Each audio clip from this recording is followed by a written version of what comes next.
Welcome to Shredder Fanfic. Like, subscribe, and hype video. Join members to gain early access to new videos. After the main character dies, he wakes up as Giratina inside of Marvel. What will Giratina do inside of Marvel? How will Marvel react to the dark dimension? Wanda nodded once, eyes tight. They told us to leave. That their universe had already passed the point where outsiders could walk in and take what they wanted. They said if we stayed, they'd treat us as invaders. Pietro's jaw clenched. They meant it. Kor took one hit and he went flying harder than I've ever seen. Vera's spear got shattered once before she reforged it. Rin got trapped in some kind of spatial loop. Drake was holding a shield against three of them at once, and even he was starting to buckle. She looked down briefly, irritated with herself. I tried to push back. I used everything I could pull. Chaos, distortion, raw energy. Their strange countered every move like he'd seen it before. Their Wanda was there too. They have a Wanda, I said. Yes, Wanda answered. She's stronger than me. Right now. She moved reality with a thought. When I pushed, she pushed harder. I felt her power press mine down. There was a hint of anger in her eyes, directed inward. Not fear. Not self-doubt. Annoyance at being second place. Pietro looked at me directly. We weren't ready. And they weren't playing. They held back, but only enough to avoid killing us. I watched both of them carefully. Their bodies were already healing under the realm's energy, but the strain was still visible. Chaos residue crackled along Wanda's forearms.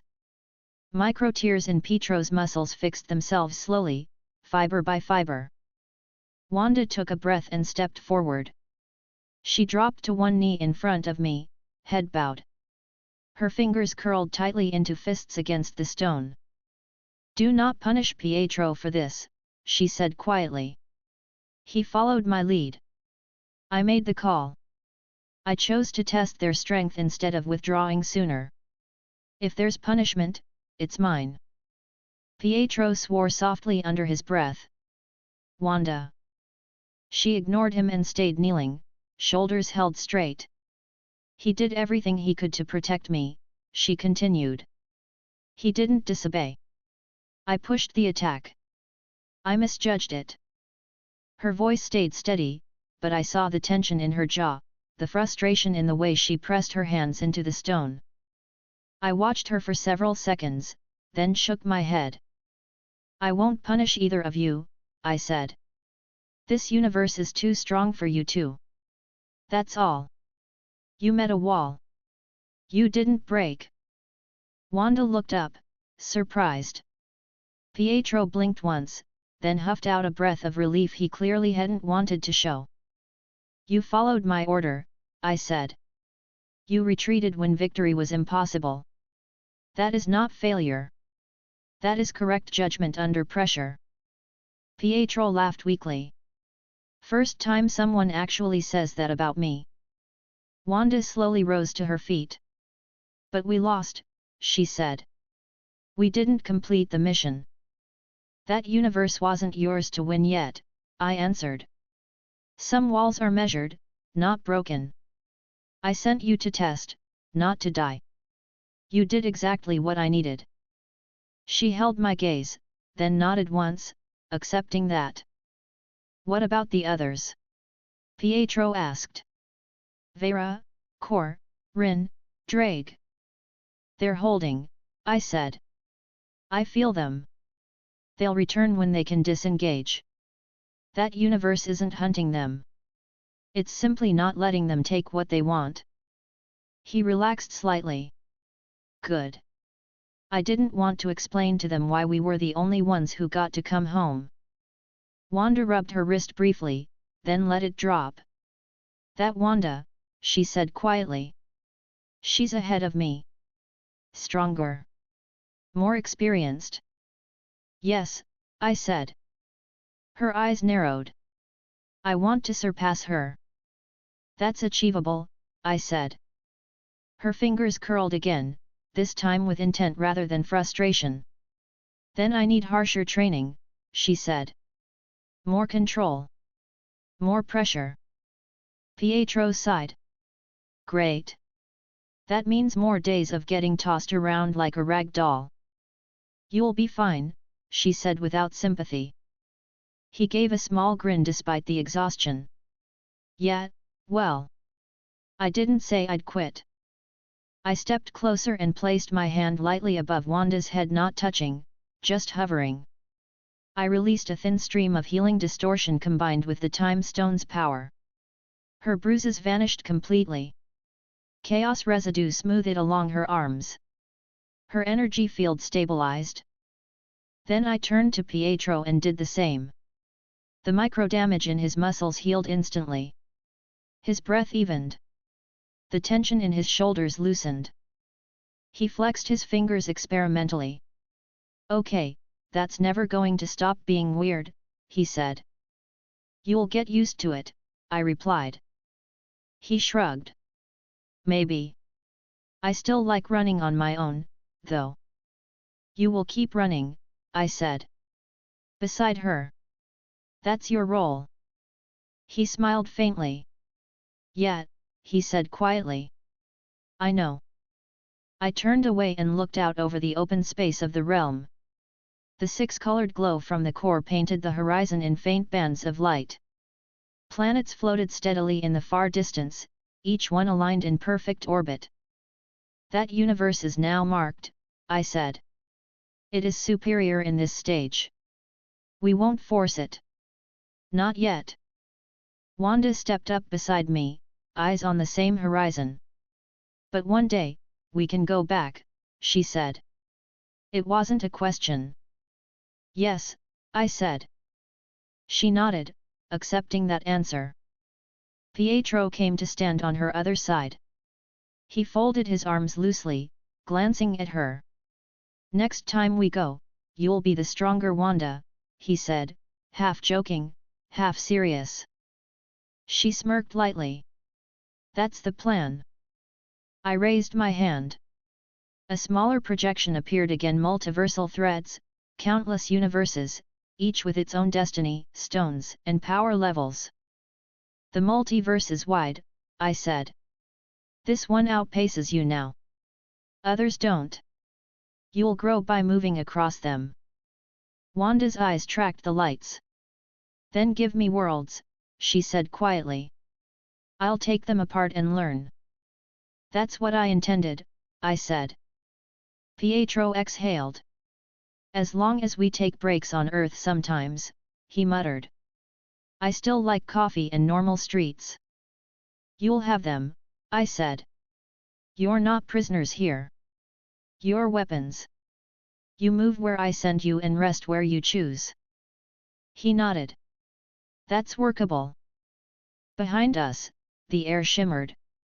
Two rifts opened side by side.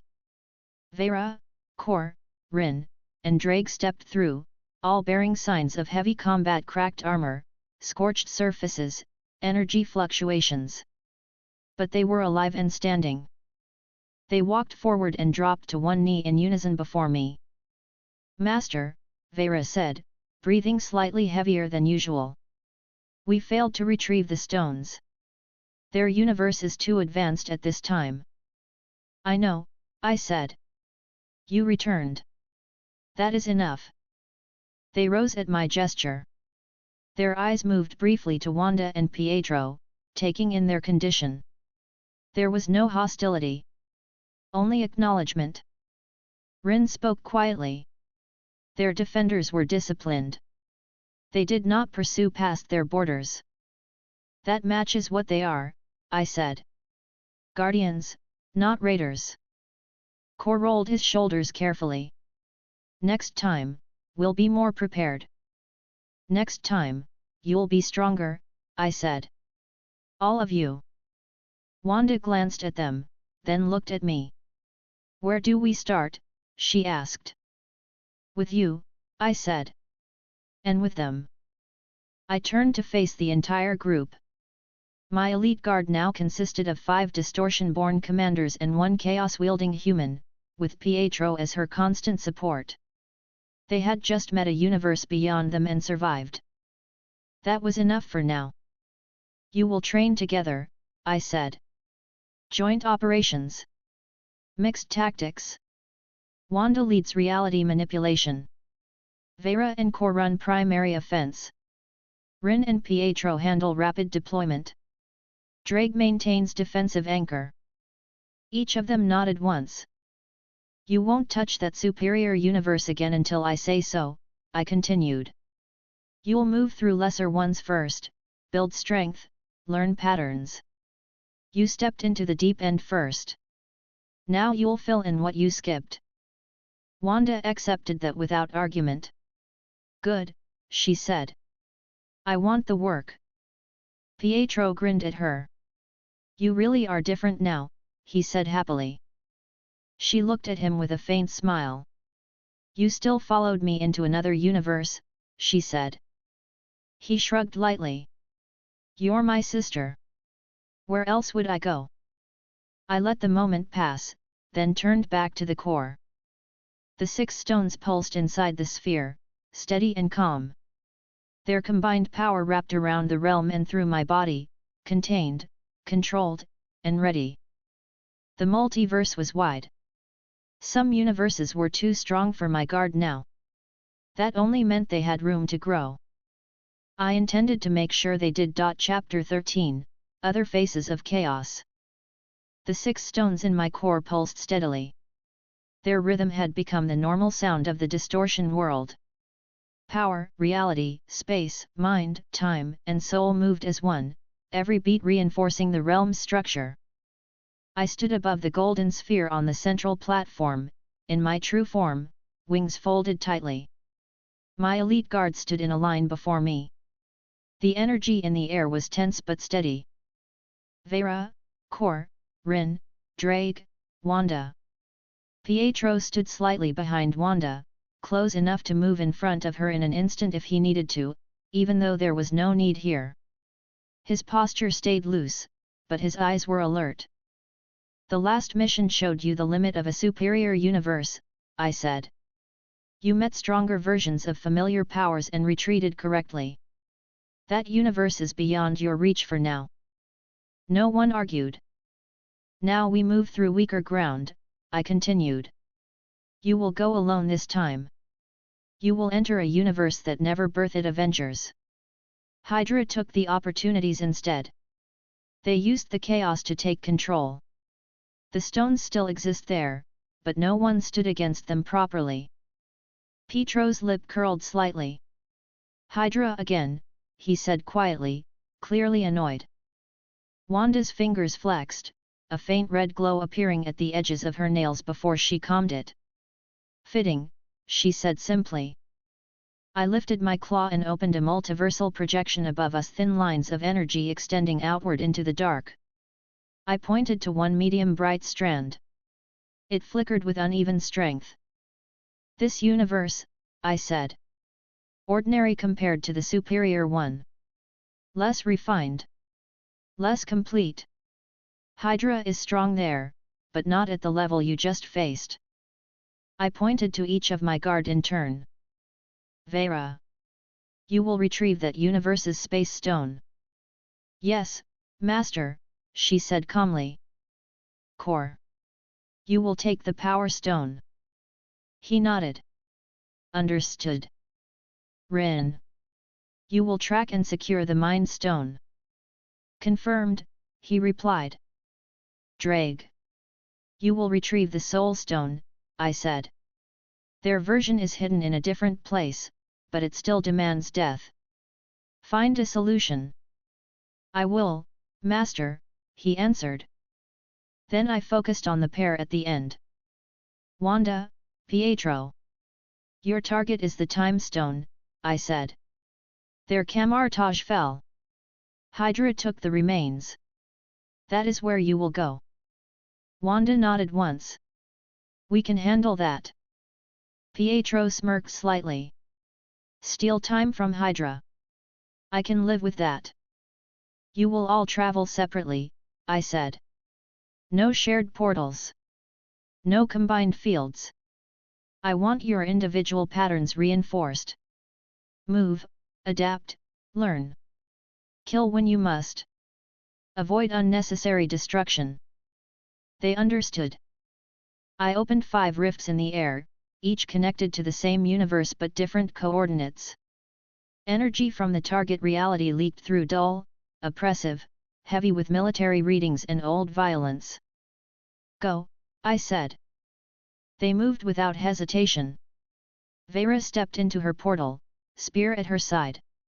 Kor followed into another, massive and stable.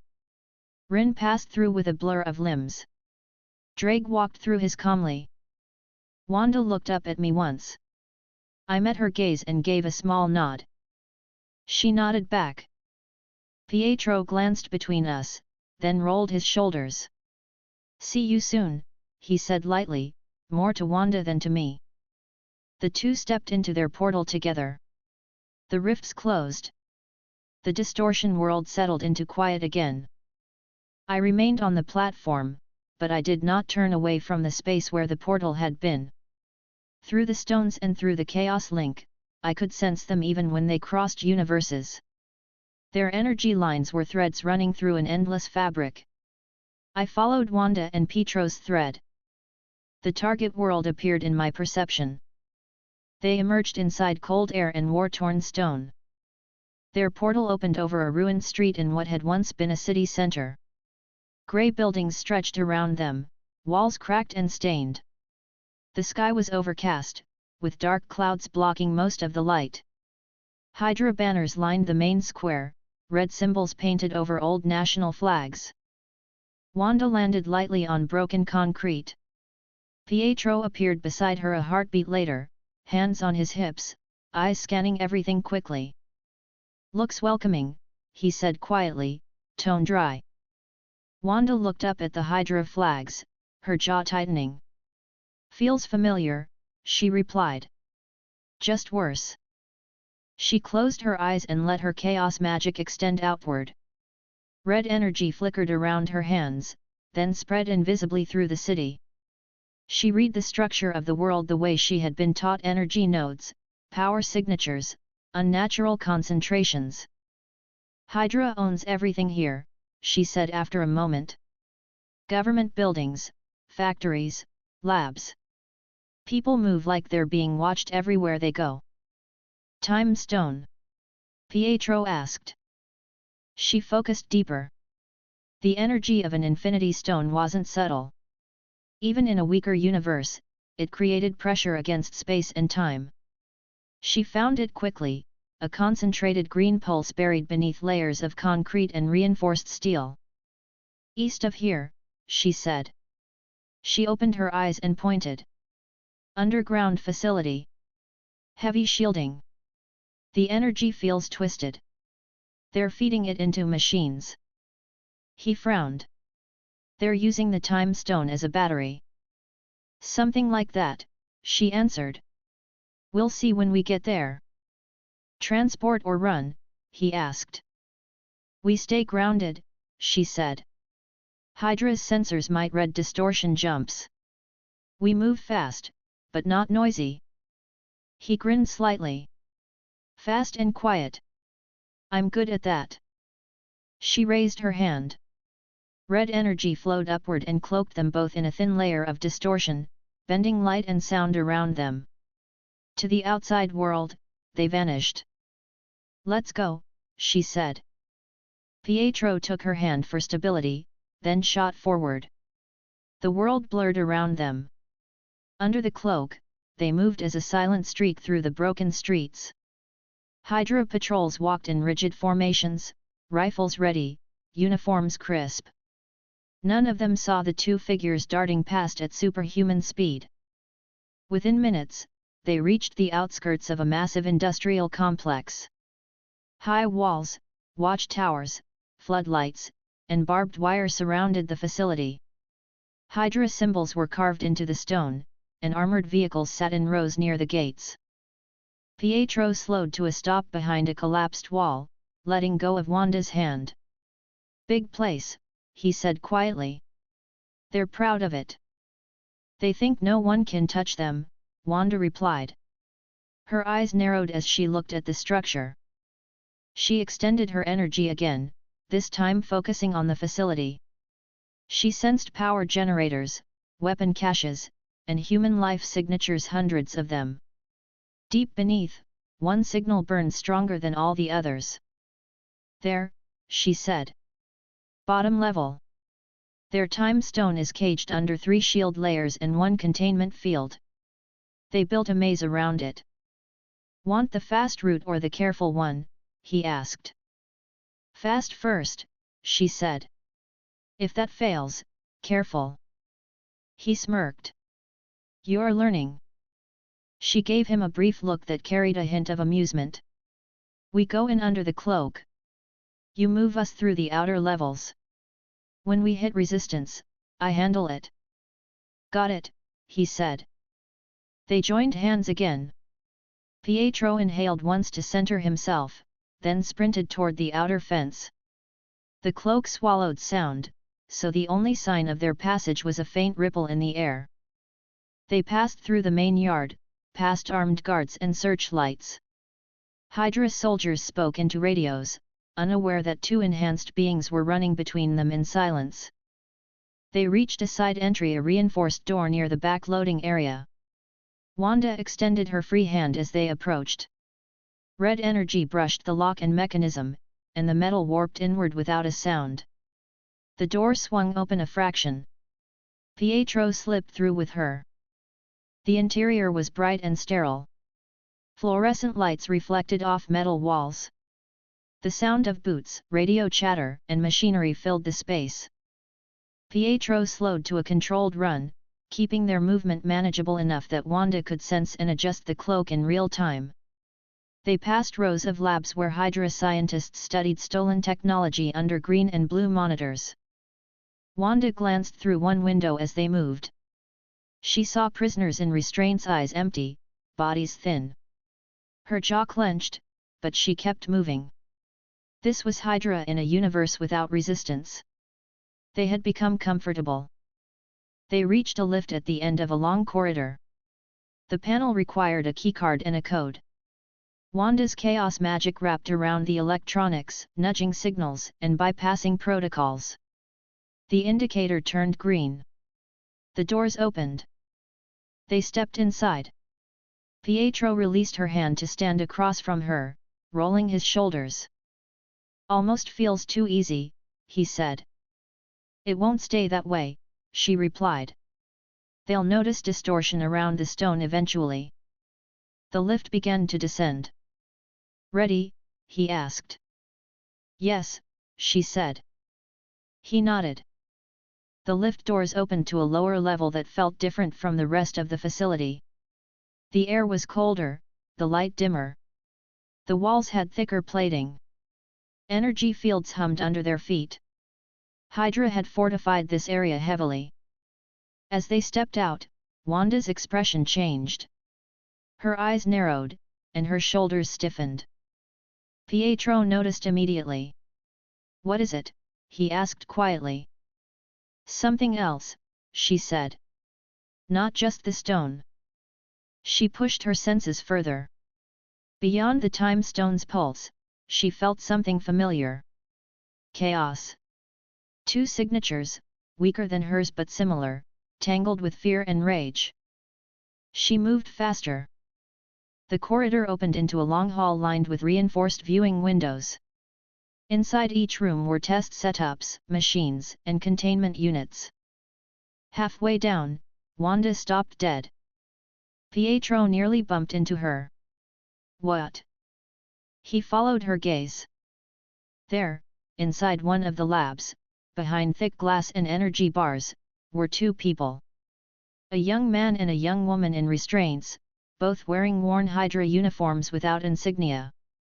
The man's hair was silver. The woman's eyes had a faint red tint. Pietro's eyes widened. His breath caught for a second. You're kidding me, he said quietly. The girl in the cell lifted her head. She looked almost exactly like Wanda had on Earth before she came to my realm. Same face, same hair length, same Sokovian bone structure. The same tired anger in her eyes. The boy next to her had Pietro's face, younger, with a sharper edge of defiance. Hydra Wanda and Hydra Pietro. Wanda stared at them. Her fingers curled slowly. "They're us," she said quietly. Pietro swallowed. "Or we're them," he muttered. The Hydra siblings couldn't see them under the cloak, but Wanda felt their emotions clearly: rage, resentment, exhaustion, stubbornness. Later, Pietro said, forcing himself to refocus. "Stone first." "Stone is behind them," Wanda replied. "They built this wing around it." She turned from the window, chaos magic flaring brighter in her hands.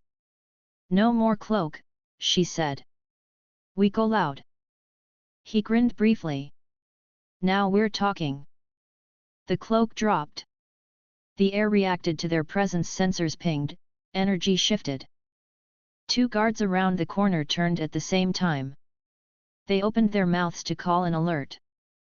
Wanda flicked a hand. Red energy lashed out, wrapping around their weapons and arms.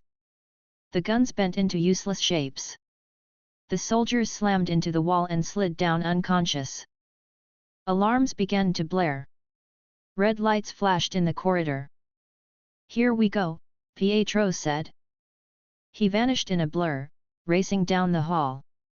Every guard that stepped out of a doorway or turned a corner found themselves hit before they could react. Guns ripped from hands, helmets cracked, bodies knocked out cold.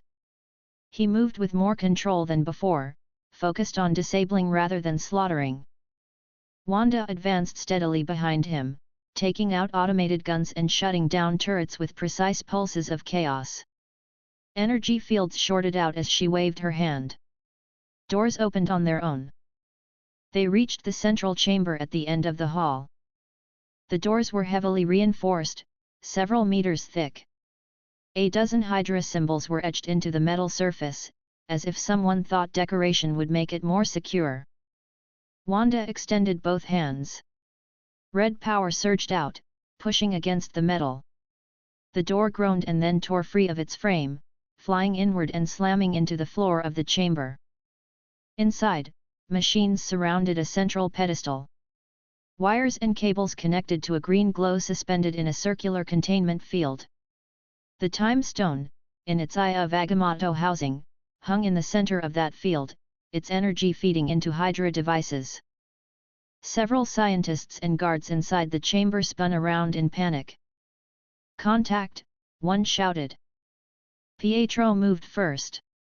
He flashed through the room, disarming every guard and knocking them out in seconds. Wanda stepped forward, eyes fixed on the stone. Hydra's engineers tried to shut down the system. One reached for a switch. Wanda snapped her fingers, and the console exploded in a controlled burst, knocking him aside. She approached the containment field. "Hold them," she said without looking back. "On it," Pietro answered. He stood between her and the rest of the room, arms crossed, watching the doors in case reinforcements came. Wanda studied the field. Hydra hadn't understood what they held. They treated the stone like an energy core, not a fundamental law. She raised her hands and pressed her magic into the barrier. The Time Stone reacted at once. Green light pulsed, trying to push her back, but the infinity energy inside her recognized a higher authority. She reached further, using what she had learned from watching me and from the Time Stone that already belonged to my core. Her chaos wrapped around the green glow and whispered a silent command. "Submit." The resistance faded. The field cracked. The eye's outer casing unlocked with a soft click. The stone emerged into her waiting hand, small and bright and familiar. Energy surged up her arm, but she absorbed it calmly. Her eyes glowed green for a moment, then returned to red. "Got it?" Pietro asked. "Yes," she said. She closed her fingers around the stone. We're done here. He nodded toward the lab corridor. What about them? She was already moving. She left the chamber, Pietro at her side, and headed back to the cell where the other Wanda and Pietro were kept. The Hydra siblings were standing now, pressed close to the glass. Their restraints rattled as they tried to lean forward for a better look at the chaos they had heard.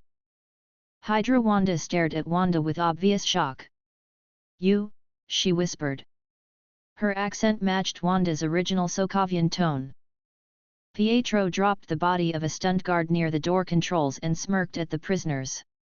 "Gotta say," he remarked, "this is confusing even for me." Hydra Pietro glared. "Who are you?" he demanded. "Hydra's new trick." Wanda stepped closer to the glass. "Do we look like Hydra?" she asked calmly. They watched her. Hydra Wanda focused on the red energy still flickering around her hands. "You're like me," Hydra Wanda said slowly. "But stronger." "Not Hydra," Wanda said. "We came from another universe. Hydra fell there. We made sure of it." Hydra Pietro laughed once, bitter. "There is no universe where Hydra falls," he said. Pietro rolled his eyes. "You'd be surprised," he said. "We've met bigger monsters." Wanda extended her hand toward the lock. Chaos energy slid into the mechanism, twisting the internal components. The restraints on the door clicked open. The glass barrier slid aside. The Hydra twins didn't step out immediately. Habit and distrust held them in place. "You can stay," Wanda said simply. "Or you can leave with us." Hydra Wanda narrowed her eyes. "Leave to where?" "Somewhere Hydra has no reach," Wanda replied. Hydra Pietro exchanged a glance with his sister. Years of anger and fear passed through that one look. He stepped out of the cell first. He moved with caution, but his eyes were bright with readiness. "If you are lying," he warned, "we will kill you."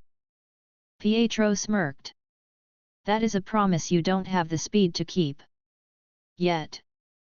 Hydra Wanda followed, slower, but she came. Up close, the resemblance was sharper. Wanda watched her own face looking back at her with a slightly different set of choices behind it. "Your names?" Wanda asked. "Wanda Maximoff," the other said. "Pietro Maximoff," Hydra Pietro added. Pietro grinned. "Well, this will get confusing." Wanda held out her free hand, the one not holding the stone. "Come with us," she said. "Or stay in Hydra's cage. Decide." Hydra Wanda studied her, then tightened her jaw. "We come," she said firmly. Hydra Pietro nodded.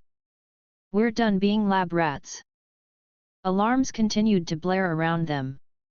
Reinforcements were coming. Wanda felt their mass moving above. "We need to move," Pietro said. Wanda raised the hand holding the time stone. She let a sliver of its energy flare. The air around them thickened. The second hand on Hydra's wall clock slowed, then stopped entirely. Outside, the footsteps of Hydra's soldiers froze mid-stride. Hydra Wanda's eyes widened. "You can stop time," she said in a low voice. "Only for a moment," Wanda replied. "But it's enough."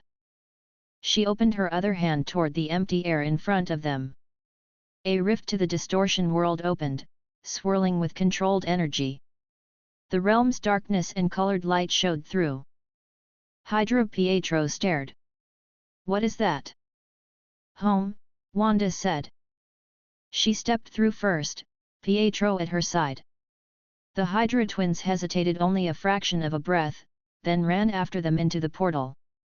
The world of Hydra froze behind them and vanished as the rift snapped shut. The distortion world's air wrapped around them at once. The pressure changed from oppressive machinery to clean, heavy energy. They stood on a hanging platform above the glowing core, surrounded by endless black sky and distant shining planets. Hydra Wanda and Hydra Pietro staggered slightly, eyes wide. What is this place? Hydra Wanda asked, her voice a mix of shock and wary awe. It belongs to him, Wanda said. They turned. I stood at the edge of the platform in my true form. The six-colored glow from the core lit my body from below. My wings moved slowly, keeping the air from becoming too still. The Hydra twins froze at the sight. Hydra Pietro instinctively moved in front of Wanda. This version of him had the same reflex. Wanda stepped slightly forward beside them. Pietro took his place at her shoulder. Master, Wanda said clearly. We have the time stone of that universe. And we found these two. Their Hydra turned them into experiments. We brought them with us. I looked at the stone in her hand. It pulsed slightly in recognition of the other time stone inside my core. I extended my claw. She stepped forward and placed it in my palm. The energy from the second time stone merged easily with the first, their resonance aligning without conflict. I sent it into the core. The sphere absorbed it, brightened, then returned to its steady pulse. Two versions of the same law now reinforced my realm from two universes. Then I turned my attention fully to the newcomers. Hydra Wanda watched me carefully, fear in her eyes but held back by stubbornness. Hydra Pietro glared openly, his fists clenched. You followed, I said. Hydra Wanda lifted her chin. We weren't going to stay with Hydra, she replied. You made a wall. They can't reach us here. That's enough reason. Hydra Pietro nodded. We'll pull our own weight, he said. We don't need charity. Wanda glanced at me. I told them they could stay if you allowed it, she said. Pietro added, they're us, more or less. Feels wrong to leave them behind with those idiots. I studied the Hydra twins through my senses. Their energy was weaker than Wanda and Pietro's, but the patterns were similar. Hydra Wanda had a dormant chaos core, not yet awakened but present. Hydra Pietro had enhanced potential, tied to speed and reaction, but Hydra had not given him the full boost yet. You may stay, I said. But there will be order. Hydra Wanda exhaled slowly, some of the tension leaving her shoulders. Hydra Pietro relaxed only slightly. You, I said, pointing at my Wanda, are Wanda. You are the first of that name here. She nodded. I turned to the other. You are Wanda 1, I said. You came from a different stream. You retain your history, but your designation changes here. Hydra Wanda now Wanda 1 accepted it with a short nod. Names are names, she said. That's fine. I looked at Pietro. You are Pietro. He smirked. Still me. Good. Then to the other.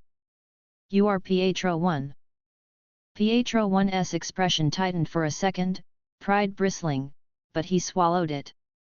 As long as I get to stay next to my sister, call me whatever you want, he said.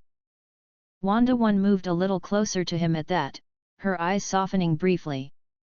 We stay together, she said quietly. Wanda glanced at them, then looked at me. We shouldn't separate them, she said. They'll train better as a pair. I nodded.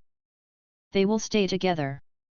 They will start under you, I said to Wanda, and under Pietro. You both know what Hydra did to you in your own world. You know how to move them forward without wasting time. Pietro scratched the back of his neck. So now we're the experienced ones, he said with a small, amused breath.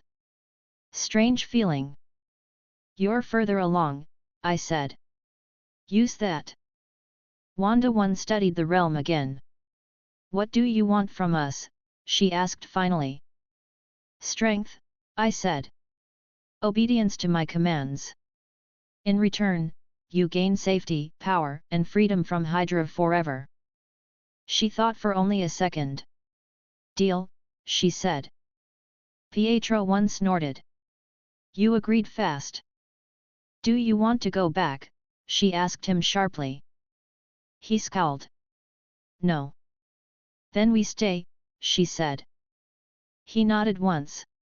Fine, he agreed. I turned to Wanda and Pietro.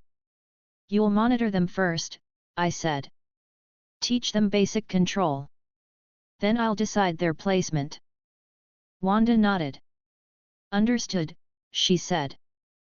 Pietro looked between the two sets of twins and shook his head. I'm never going to get used to this, he said, but there was a trace of amusement in his tone. But we'll manage. Wanda stepped closer to Wanda 1. The two looked at each other in silence for a moment. We'll start with control, Wanda said. You have power, but it's messy. We'll fix that. Wanda 1 shrugged slightly. As long as it stops feeling like my head is splitting every time it moves, I'll listen. Wanda's expression shifted with a faint hint of understanding. It will, she said. Pietro moved toward Pietro 1. You like to run? He asked him. Pietro 1 smirked. I like to move faster than the idiots aiming guns at me. That count? That's a start, Pietro said happily. Come on. You're going to see what real speed feels like. They moved off toward one of the training platforms, the four of them already falling into a strange mirrored pattern, two sets of siblings, one ahead of the other, but both cut from the same cloth. I watched them go. The distortion world adjusted to their presence without strain. The core held 2 time stones now. The realm had more people than I originally planned, but all of them were useful. The multiverse had given me 2 more assets born from Hydra's attempt at dominance. I accepted that result easily. Chapter 14, The 32. The next cycle in the distortion world began with quiet. The 6 stones pulsed in my core, steady and controlled. Every planet moved on correct paths. My guards were either training or resting. Wanda and Wanda 1 were on a nearby platform, running control drills under Rin's guidance. Pietro and Pietro 1 were racing along a gravity band core had set up, learning to adjust their speed mid-fall. Vera and Drake monitored planetary balance. I looked down over everything from a high vantage point near the core. My senses stretched across the realm. Every life signature, every energy pattern, every shift stood out. There was no chaos here unless I allowed it. The strong had grown stronger. My realm had existed long enough now that many of its creatures had advanced beyond their first forms. Combat, survival pressure, and the stone's influence had pushed many into new levels of power. Some were not far behind my established guard anymore. It was time to sort them properly. I focused and extended my perception through the entire distortion world. Planets, moons, and platforms flickered through my sensing as I checked energy levels. I began to identify the top tier. On a volcanic world, a beast of obsidian and molten veins hurled chunks of cooled lava into the sky and shattered them with its claws. On a floating island, a winged, crystalline entity split itself into several fragments to dodge a barrage of energy and reformed without effort. On a fractured world with low gravity, a 4-armed titan slammed 2 smaller challengers into the ground at once. There were many worthy. A clear hierarchy existed already, but it was scattered. I pulled back to the core platform. A thought was enough to summon my guard. Vera arrived first, spear in hand, landing lightly on the stone. Core followed with slow, heavy steps, his blade resting on his back. Rin appeared in a brief blur, then stood still. Drake walked through a portal calmly. Wanda and Pietro came next. Wanda's eyes glowed faint red for a second as she adjusted from training mode to full attention. Pietro's breathing was slightly elevated from running, but he straightened quickly. Wanda 1 and Pietro 1 arrived last, standing a little behind their counterparts, attentive and alert. Wanda 1's energy was still rough but improving. Pietro I's stance had become tighter, more focused. They all faced me. There are many strong beings in this realm now, I said. That is the result I wanted. But strength without structure is wasteful. We will change that. No one spoke. They listened. I will select 32 of the strongest in this dimension, I said. They will enter a competition. One will earn a new position. The 7th Elite Guard. Rin nodded slightly. A formal rank will motivate the others, he said calmly. Yes, I said. This will be more than simple fighting. I want to see control, discipline, and survival sense. A reckless brute is useless. Kor grunted quietly in agreement. Any fool can swing power, he said. Wanda looked interested. Do we participate? She asked. No, I said. You are already elite. You will observe and assist in evaluation. You will learn their habits. They will learn that you are above them. Pietro gave a small lopsided smile. So we get to watch everyone beat each other up while we stand on the side. Pretty much, Pietro I said dryly. Wanda gave her counterpart a brief sideways look. We help judge, she said. We are not just watching. He raised his hands. Sure, he said. Judge. Vera stepped forward slightly. Where do you want the arena, Master? She asked. A separate world, I said. Neutral. No established population. We will build it now. I extended my power. A new planet formed in the distance, a smooth sphere of black stone, stable and empty. I adjusted its gravity to be close to Earth's standard, then added a single vast plateau at its equator. There were no obstacles, no terrain tricks, only an open field large enough to hold multiple fights.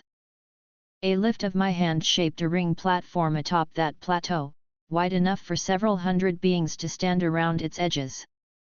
A central circle marked the combat zone. Around it, I formed raised terraces for observers and higher floating slabs for my guard. When it was finished, I nodded once. It is ready, I said. We go there now. I opened a portal directly to the new arena. My guard followed as I stepped through. The air on the newborn world was clean and still.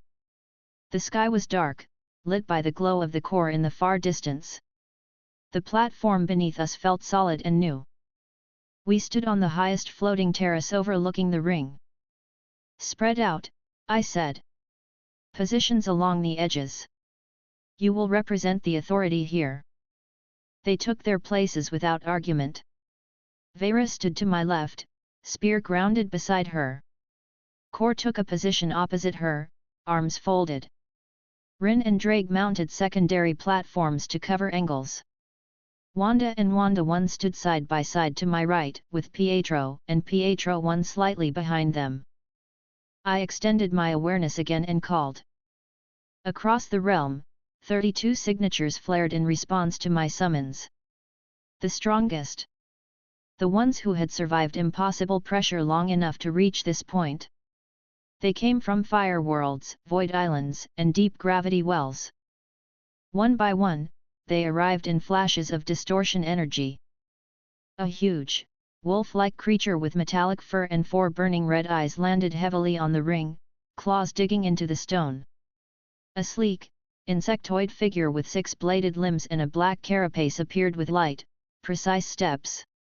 A tall humanoid construct of stone and armor stood still and quiet, its chest pulsing with red light. A floating, wingless beast of raw energy arrived in a slow drift, its form shifting constantly. More arrived. Some resembled dragons, others armored beasts, and some defied simple shape. All were born of my realm.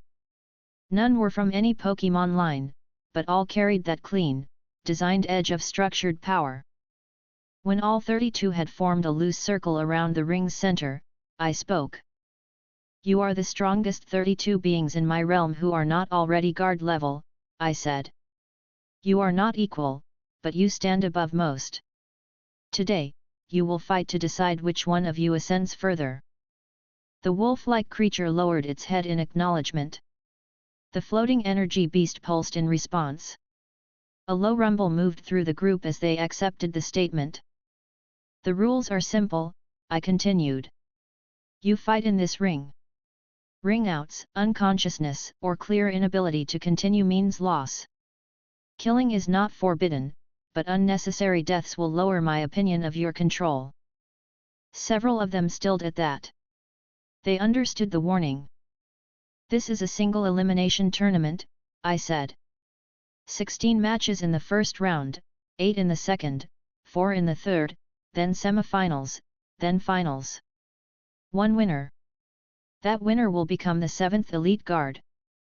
Pietro whistled softly under his breath.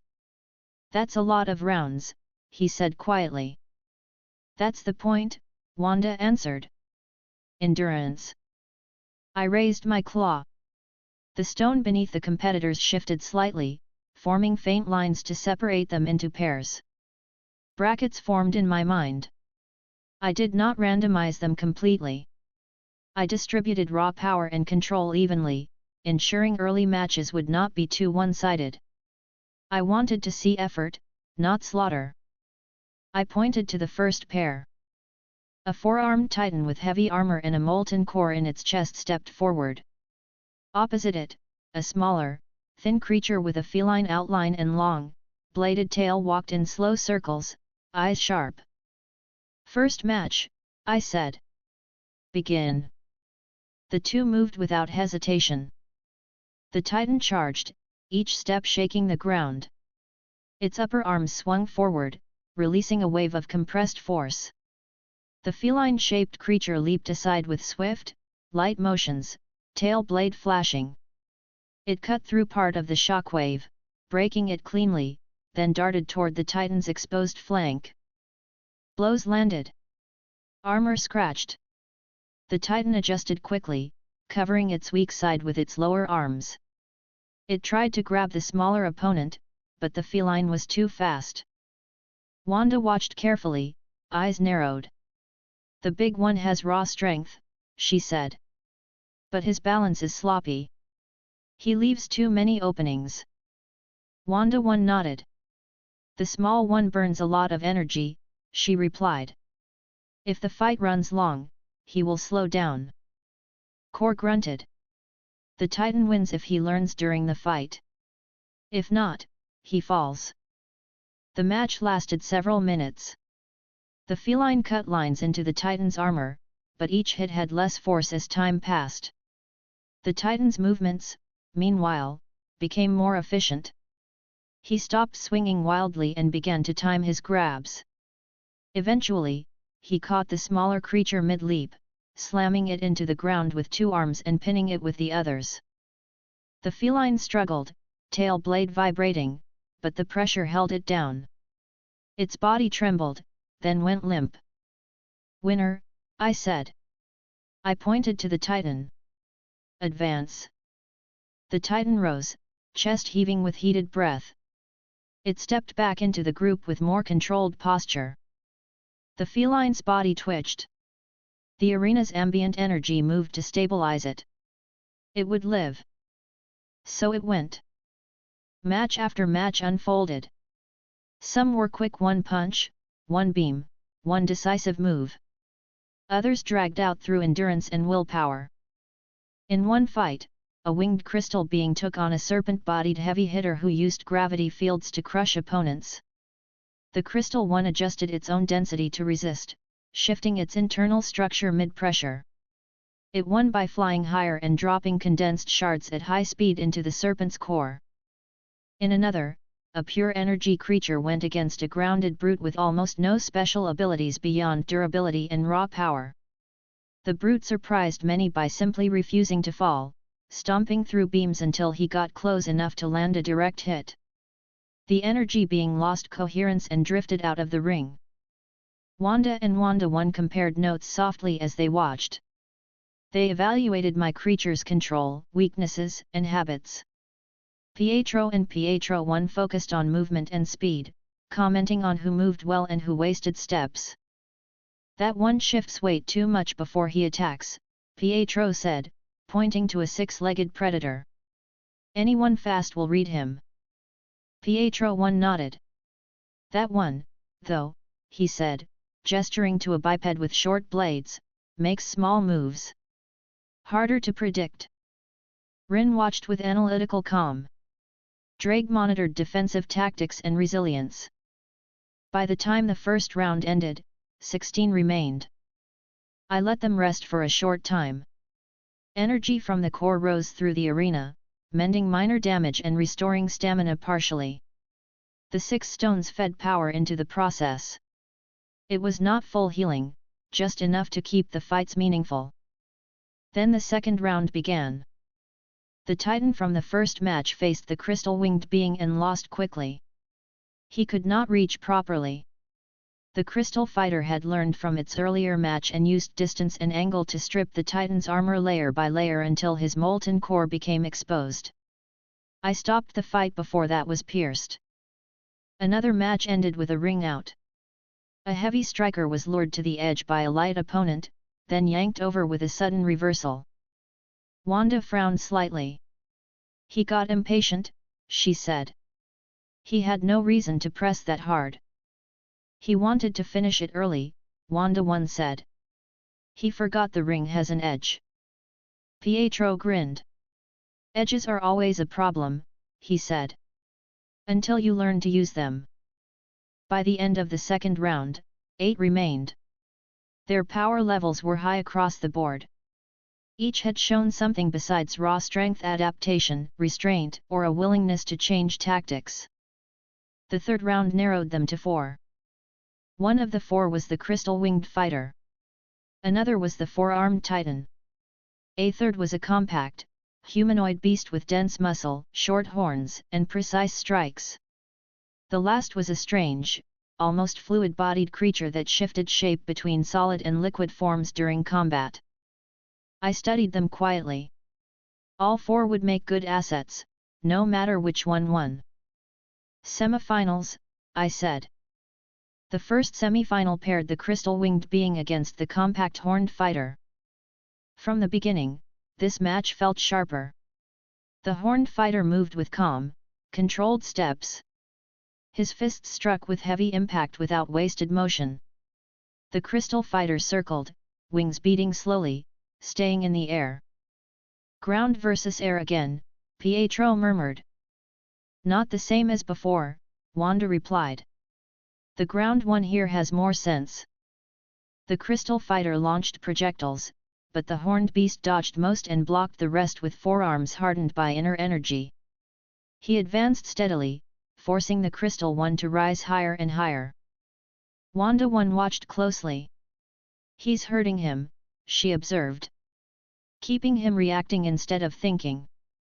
The crystal fighter tried a dive attack. The horned opponent stepped aside, grabbed one wing at the base, and slammed the crystal body into the ring. The sound echoed through the arena. Cracks spread, but the platform held. The crystal being struggled and tried to phase its wing apart. The horned one reacted fast, driving a fist into its core. The crystal creature's glow dimmed. Its movements slowed. I called the match. Winner, I said, indicating the horned fighter. Advance. The crystal being lay on the ring, still conscious but weakened. Energy rose to support it. It would recover. The second semi-final was the 4-armed titan against the fluid-bodied creature. The titan roared and hurled force waves. The fluid one shifted aside, letting the blows pass through parts of its altered body. It responded with whips of hardened liquid, striking joints and gaps. The titan struggled to catch anything solid. Core watched with visible interest. He can't grab something that doesn't want to be grabbed, he said. Then he needs to change tactics, Drake replied. Eventually, the titan adapted, changing from grabs and swings to body blows. He slammed his mass into the fluid creature, forcing it to reform repeatedly. The arena echoed with repeated impacts. The match lasted longer than any before. Both combatants slowed. The fluid one's transitions became slightly delayed. The Titan's footwork grew heavier. In the end, the fluid one tried to merge into the ground to avoid a hit. The Titan stomped down with full force, disrupting the phase and forcing it back into a semi-solid state long enough to land a clean, decisive strike to its center mass. The fluid body shuddered and went limp. "Winner," I said. "Advance." The Titan stepped back, breathing heavily, but there was satisfaction in his posture.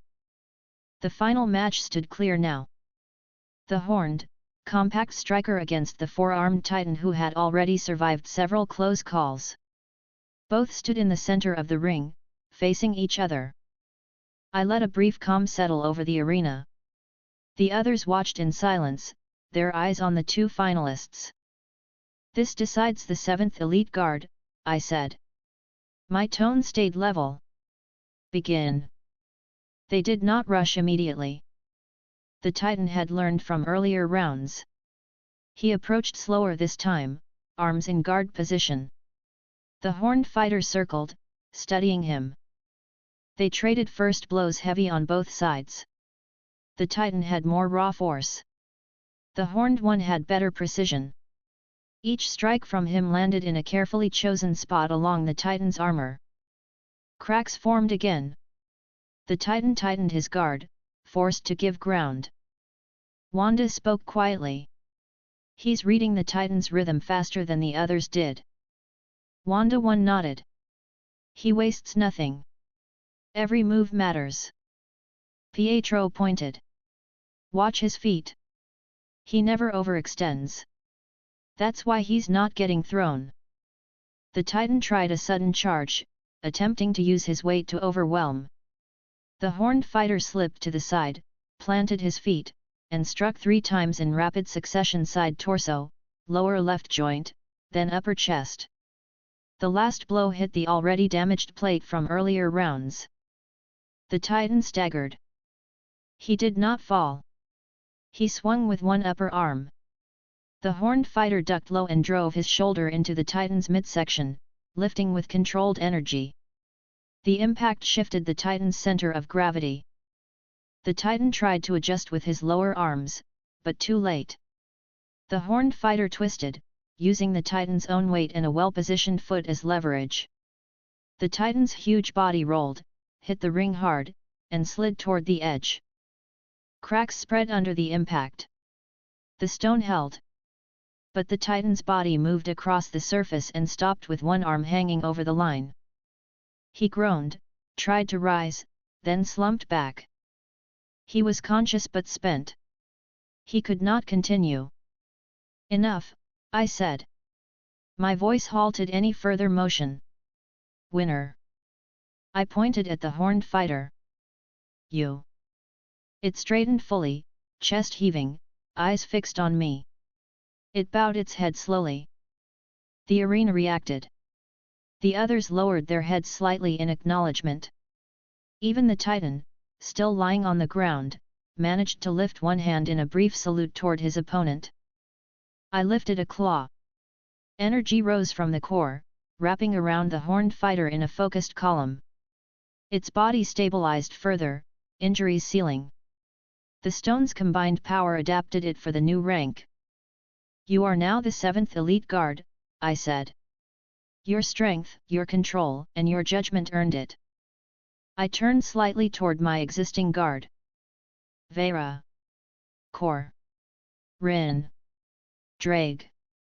Wanda, I said, naming them in order. "This one stands with you now." They all bowed their heads. Pietro looked impressed. Pietro one whistled softly. "What do we call him?" Pietro asked. I looked at the horned fighter. "You will be called Gez," I said simply. Gez bowed again. "Yes, master," he said. His voice was low, solid, unshaken. He stepped up from the ring onto a nearby platform reserved for elites. It adjusted to his weight and energy signature without trouble. The competition had finished. The structure of my realm had improved. There were now 7 elite guards and 1 living chaos user at the center of them, with 4 human supports bound to them by loyalty and shared history. It was a clean result. Chapter 15, Forming the 7. The arena planet rotated slowly under the light of the core. The stone ring where 32 had fought now sat empty. The cracks from the final matches had sealed. The surrounding platforms hung in the sky at fixed heights, each one stable.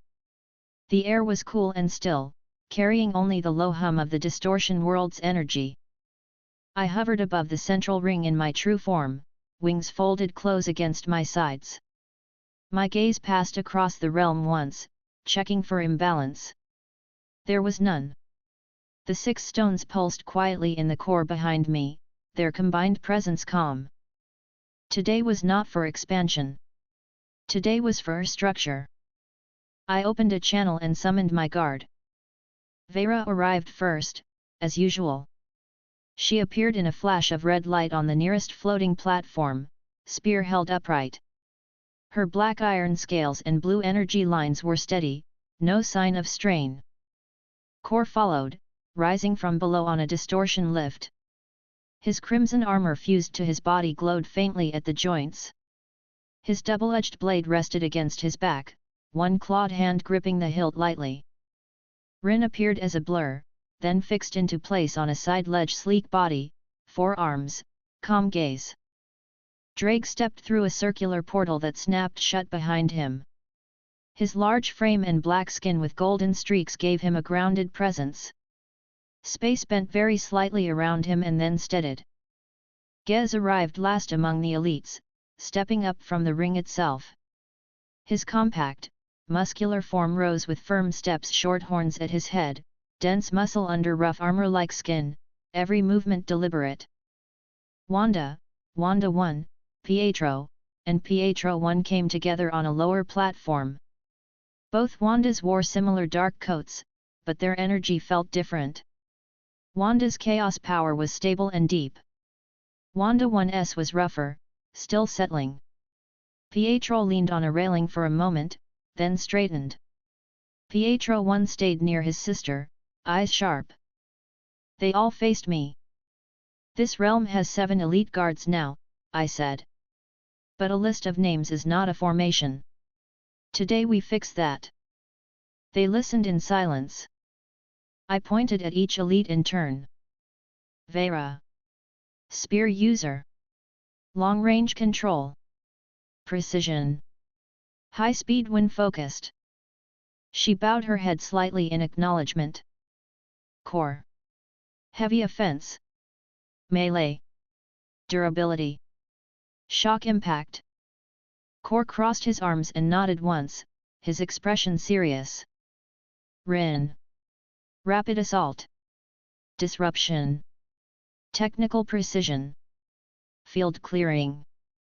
Rin's lower arms folded behind his back while the upper pair stayed relaxed at his sides. Confirmed, he said. Drag. Defense. Anchoring. Zone control. Stability. Drake inclined his head calmly. As assigned, Master. I turned to Gez. You. Direct striker. Close and mid-range. Adaptive footwork. Finisher. Gez dropped to one knee briefly, then rose again. Understood, he said, his voice steady. I shifted my gaze to Wanda. You. Reality and energy manipulation. Field shaping. Counter control. Primary special unit. She met my eyes and nodded. I understand, she said quietly. Then to Wanda 1. You are in training. Your role is support chaos and suppression until your control reaches the same level. Wanda 1 accepted that with a firm nod. I'll get there, she said. I looked at Pietro. You. Speed unit. Retrieval, disruption, targeted strikes. Pietro grinned faintly. Still sounds good to me.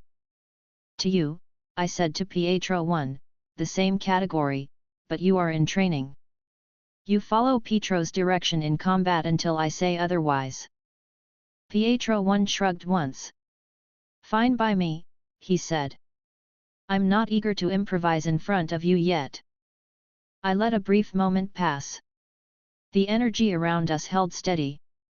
My satisfaction was small but present. This structure was cleaner than anything I had in my previous life. Today, I said, we test how you move as a team. You will learn each other's strengths. You will learn where you stand. You will not hold back.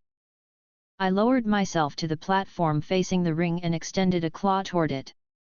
The stone circle lit with a faint grid pattern. First scenario, I said. 3-on-3. Vera, Kor, Rin against Drake, Gez, Wanda. Full power allowed. No killing. I'll stop you if necessary. Vera's eyes sharpened with interest. Kor tilted his head, a hint of anticipation in his posture. Rin's stance lightened. On the other side, Drake's expression did not change, but his eyes brightened faintly. Wanda's fingers twitched with the urge to move. Gez rolled his shoulders once, testing the feel of the ring. Positions, I said. They stepped down to the ring. Vera, Kor, and Rin moved to one side of the circle. Drake, Gez, and Wanda took the opposite side. Wanda won, both Pietros, and the rest of the observers shifted to higher platforms. Pietro looked almost eager. This should be good, he said. Pietro 1 leaned forward, gripping the edge. My money's on Vera's team, he said. Wanda shook her head slightly. You're underestimating what Gez does when he commits. Wanda 1 frowned as she studied the field. And Drake is hard to push through, she said. If Wanda supports their side properly, it could go either way. I raised my claw. Fight, I said. They moved. Vera launched first. Her spear left her hand and shot forward like a focused beam of dark metal and blue light, aimed directly at Wanda's chest. At the same time, Kor surged forward in a heavy rush, ground cracking under his steps. Rin split his path into a widening angle, circling to flank. On the other side, Drake stepped forward calmly, spreading his arms. A golden-black barrier formed across his front, catching Vera's spear mid-flight. The weapon pierced the shield slightly before stopping. Drake's hands tightened. The energy around the spear warped as he locked it in place. Gez used that moment.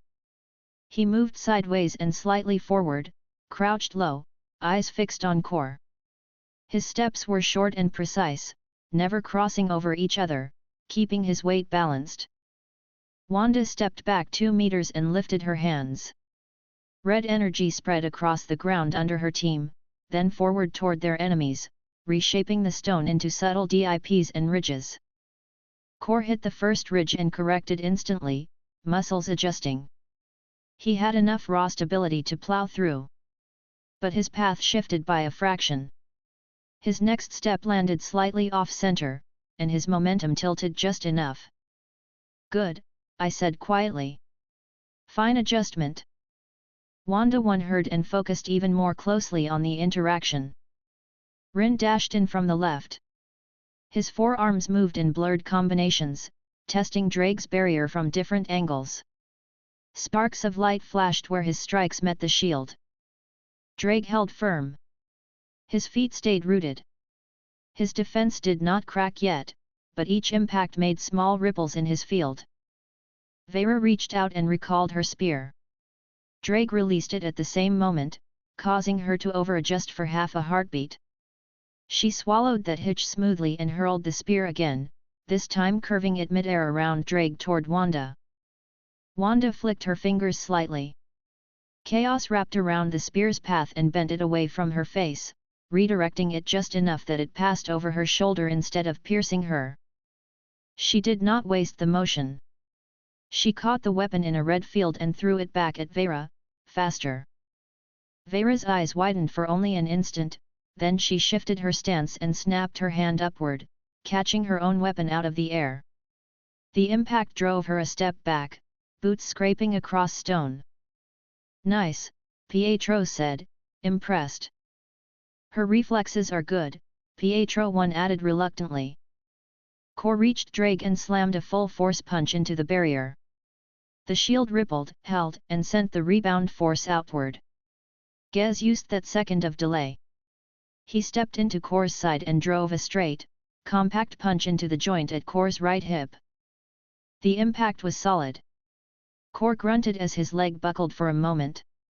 Gez followed immediately with a rising strike to Core's center of mass, then pivoted out of range without overextending. Wanda One watched Gez's movement closely. "He wastes nothing," she said quietly. "Every hit is in the right place." "He's built to finish," Wanda replied.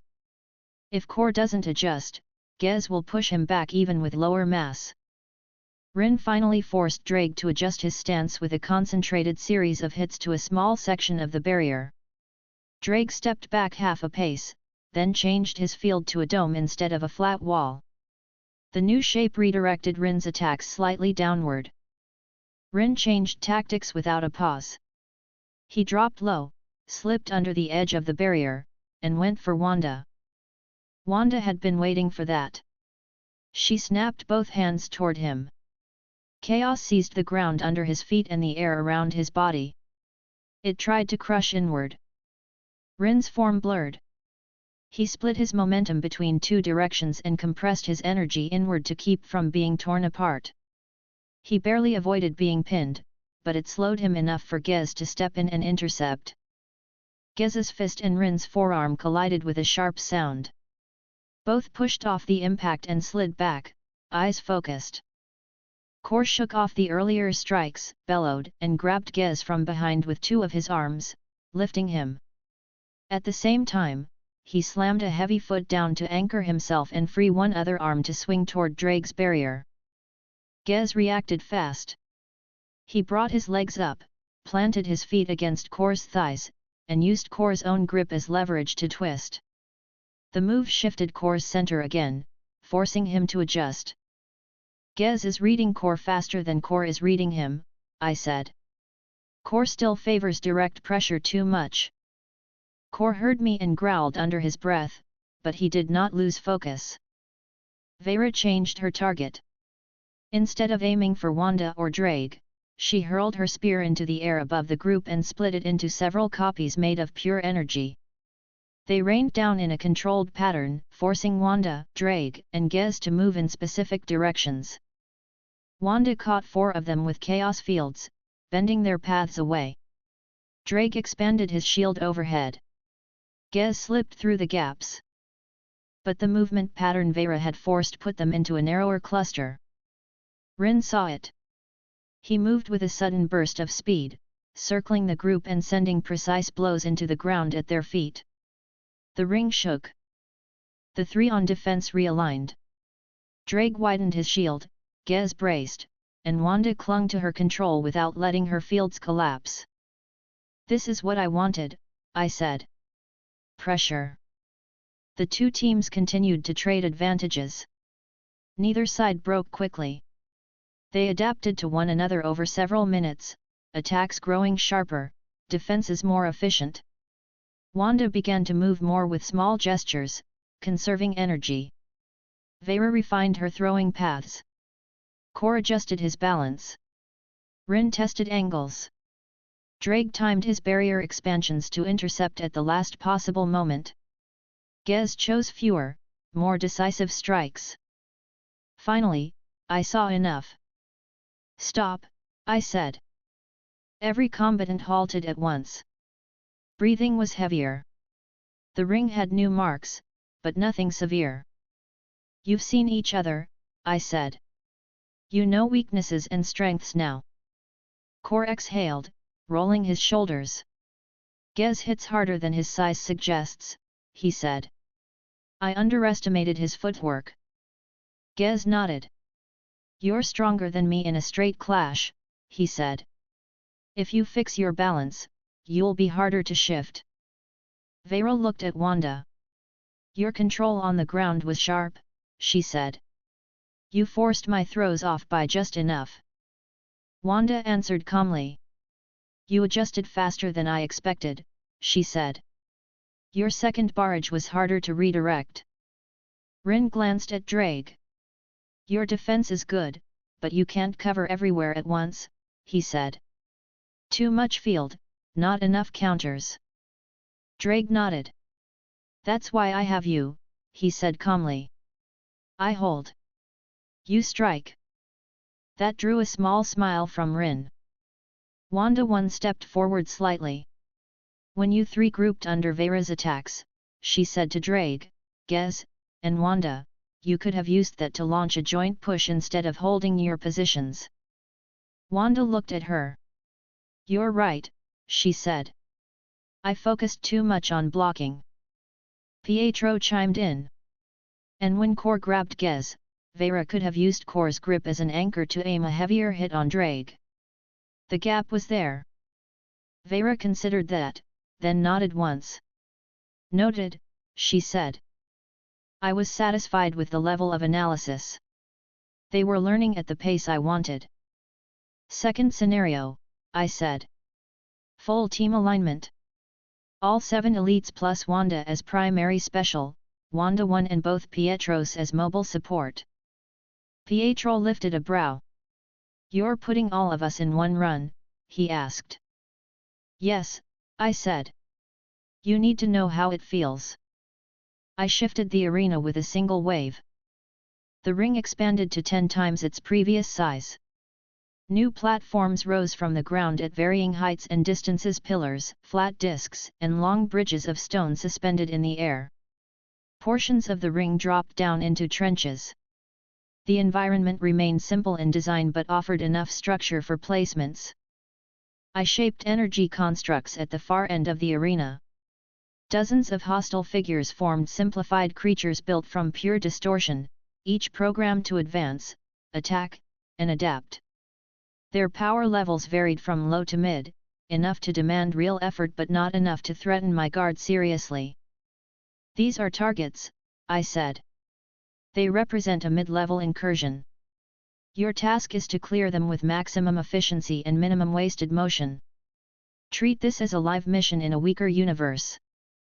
They all took positions without hesitation. Drake moved to the front center of the formation, taking the role of frontline anchor. Kor took the position slightly forward to Drake's right, ready to break enemy clusters. Gez stood slightly behind Drake's left, ready to move in after impact. Vera took a high point on a mid-air platform, spear held ready for long-range support. Rin positioned himself between the ground and mid-air levels, staying flexible.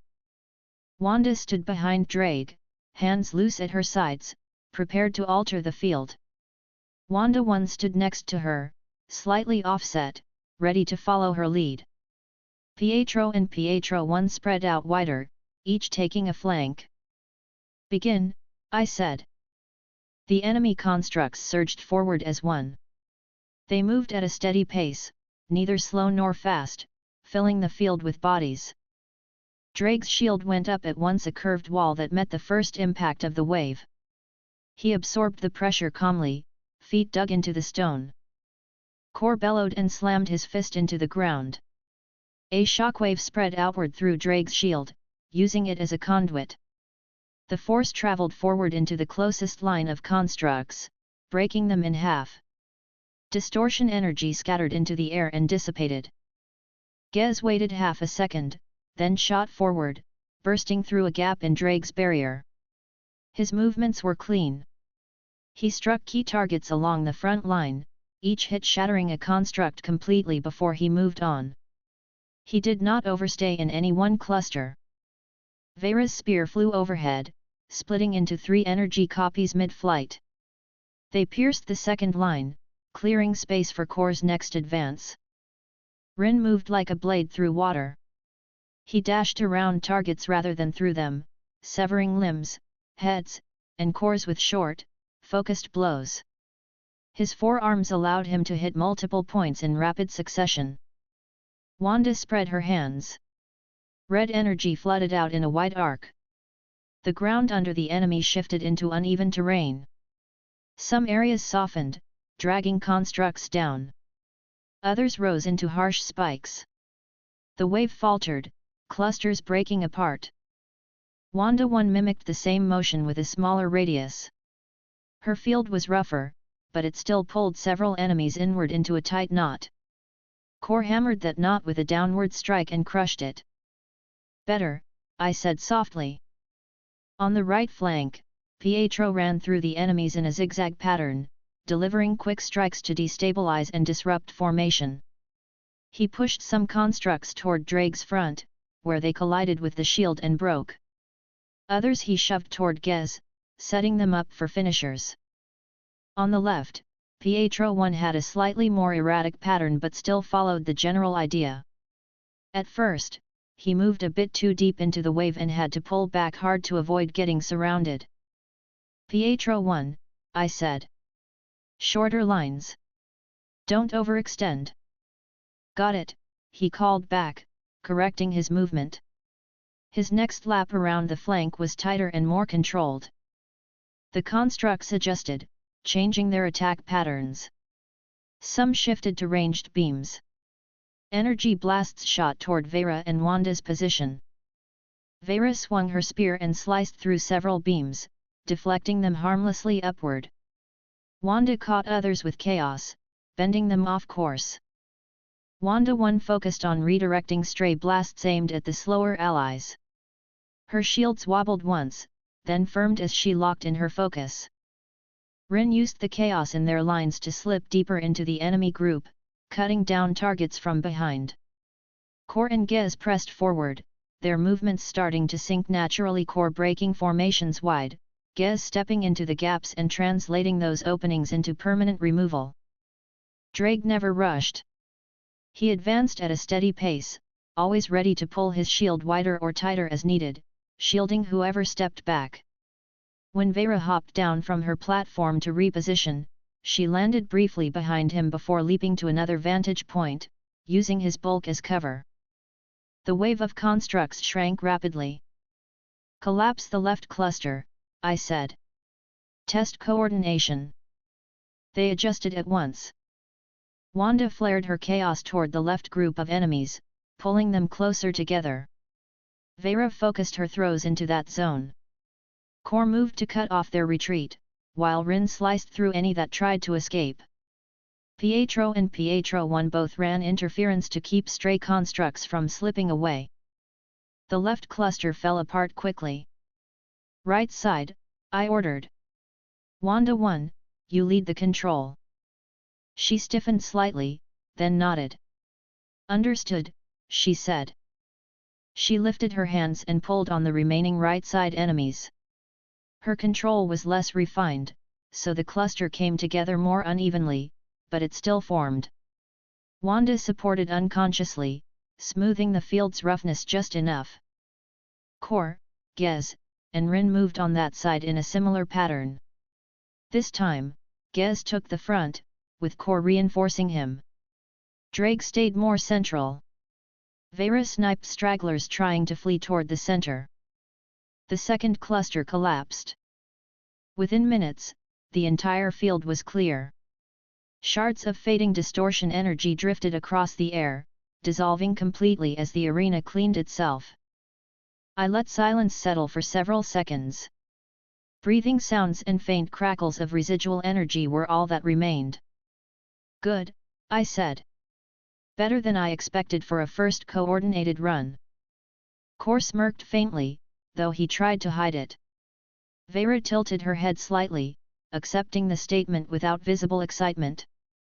Rin's shoulders loosened. Drake stood the same as before, but his energy felt more satisfied. Gez's chest rose and fell with slow breaths, eyes calm. Wanda glanced back at Wanda 1. Your control improved inside the cluster, she said. You kept your field stable. Wanda 1 nodded. I had a model to copy, she said. It helps. Pietro clapped Pietro 1 on the shoulder. You stopped running into the middle of everything like a wild dog. That's progress, he said happily. Pietro one snorted. I thought the point was hitting everything, he said. Hitting everything, not getting caught by everything, Pietro corrected. I took a step forward and addressed them all. Roles are fixed from now on, I said. When I say Formation 1, you will assume the positions you took today at the start of the wave.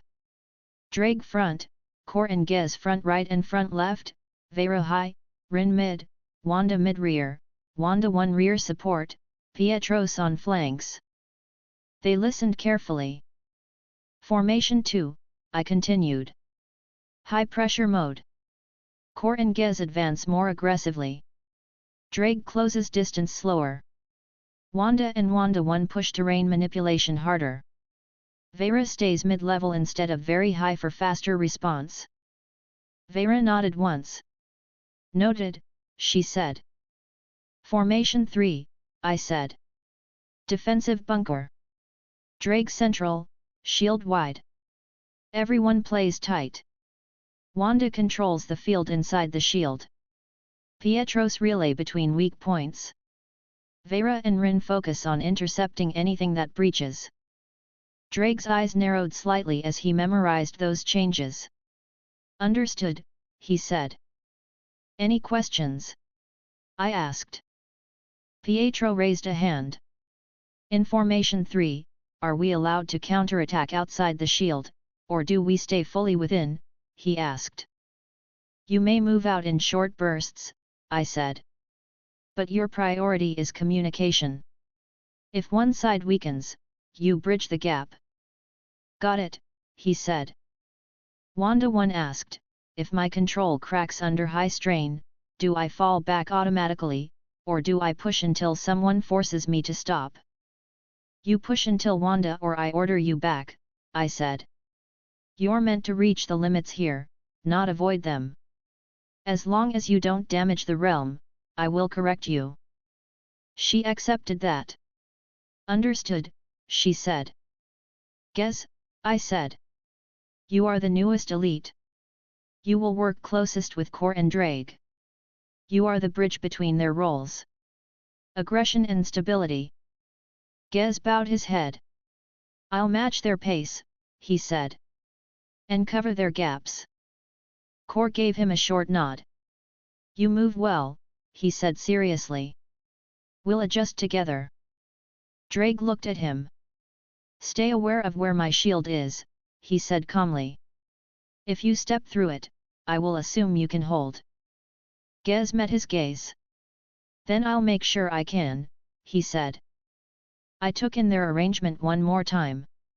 7 elites, 2 Wandas, 2 Pietros. A full team. The distortion world hummed around us, stable and strong. The core's light reflected off every surface here, including their bodies. They would move together as one unit from now on. That was the point of this day. Chapter 16, Hydra's Collapse. The arena planet fell behind us as the portal opened. I stood on my high platform above the core, in my true form, wings resting but ready. Below, the golden sphere of my realm pulsed with the steady rhythm of 6 stones. Their power wrapped around everything here, including the team assembled in front of me. 7 elites. 2 Wandas. 2 Pietros. They stood in formation on the arena ring. Drake, Core, Gez, Vera, Rin in front, Wanda and Wanda 1 behind them, Pietro and Pietro 1 on the outer edges. The portal in front of them showed another sky. Grey clouds.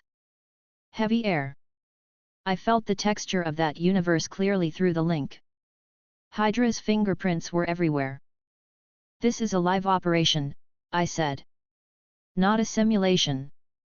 Target universe, Hydra controlled. No Avengers. No organized resistance capable of matching you. They focused. Objective, dismantle Hydra as a functioning power. Hit their strongholds. Command. Labs. Enforcement centers. Leave their world with room to recover on its own, I said. We are not taking it. We are breaking its chain. Vera's grip tightened on her spear. Understood, Master, she said. Drake's tone stayed calm. We will proceed according to formations. Wanda stared into the portal, eyes hard. Hydra first, she said quietly. Good. Wanda 1's expression was sharper. They made our lives hell, she said. I won't be gentle. Pietro smirked faintly. Hydra never learns until someone knocks them down, he said. Pietro 1 rolled his shoulders. We can do more than knock, he said. Formation 1 on initial entry, I said. Drake front. Core and Gez front right and front left. Vera high. Rin midfield. Wanda mid rear, Wanda 1 rear support. Pietro's flanks.